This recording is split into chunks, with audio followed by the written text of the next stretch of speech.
Welcome to our comprehensive guide on Servicetitan. In this tutorial, we will cover everything you need to know to get started with this powerful tool. Let's begin by setting up your account. Follow along as we guide you through the step-by-step process of creating your Servicetitan account. Now that your account is set up, let's navigate the dashboard. Here are the key features and tools that you'll use regularly. Managing jobs is a breeze with Servicetitan. In this section, we will show you how to create, schedule, and dispatch jobs efficiently. Next, let's dive into customer management. Learn how to add new clients and track their information seamlessly. Invoicing and payments are crucial for your business.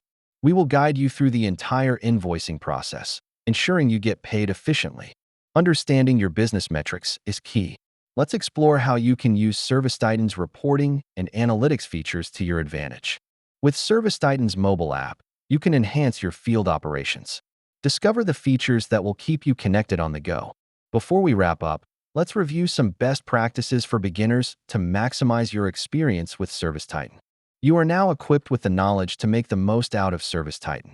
Thank you for watching this tutorial, and happy scheduling.